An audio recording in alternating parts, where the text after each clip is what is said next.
Welcome to Immunize.io, Immunization Across the Lifespan Education Series, a series of videos looking at what vaccines are recommended and needed based on your age.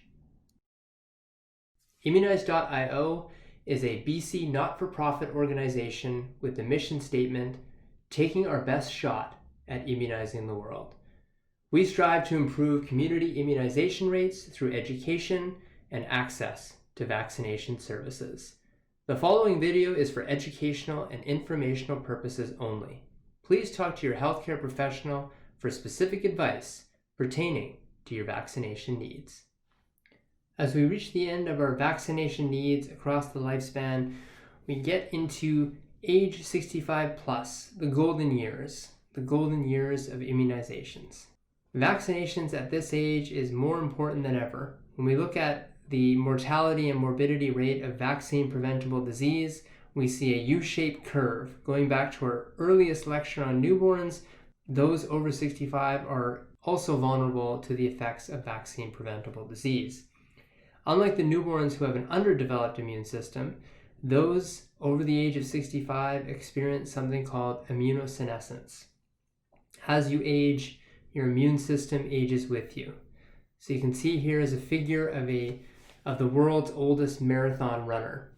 Even though he's fit, healthy, and running marathons, you look at the times of New York City marathons, you see that as the age categories go up, the time goes up as well. So even though older runners are finishing the race, it is taking them longer.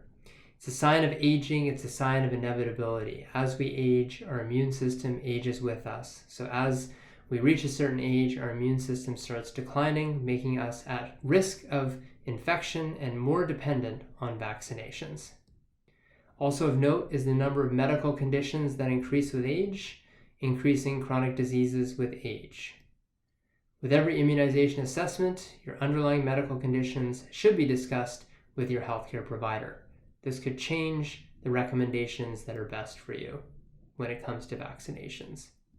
For those who are not up to date or don't have any records of vaccination, please use the adult 18 years of age and older update schedule from Immunize BC.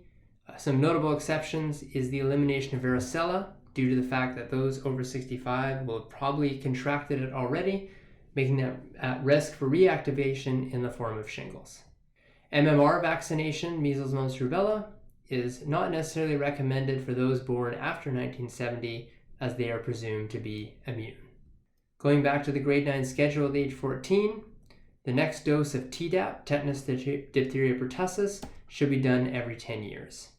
A lot of vaccines for those over the age of 65 come in the category of extra protection. Talk to your healthcare provider to find out if you have all the protection you need. Another option for the booster of grade 9 tetanus, diphtheria is to get the pertussis. Many adults over the age of 65 also elect for pertussis to get that protection against whooping cough, but also if they have grandkids they want to see that are young, it provides protection from transmitting it to them as well.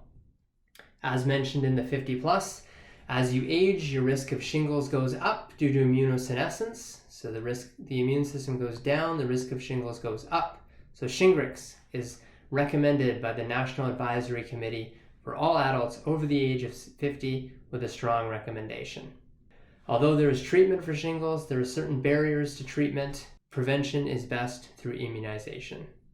Pneumonia becomes an increasing risk with age. There are two options, the pneumococcal conjugate and the polysaccharide. Both vaccines are recommended for over 65. As for the National Advisory Committee on Immunizations, it's best to get the conjugate first, with its better immune response, protection against carriage in the nose, and protection of the lungs of being infected against pneumonia. 8 weeks later, you can get the polysaccharide, which provides protection from infection of the lungs from spreading to the blood. Influenza vaccination is of particular importance for those over the age of 65 because they represent the statistics for the most deaths and hospitalizations every year in Canada from influenza. Be sure to check out our influenza vaccination options page for more information on what influenza vaccine is best for you this coming season. Any questions pertaining to vaccination? Those over 65 should certainly consult their local pharmacy for assessment and administration of age-appropriate immunizations.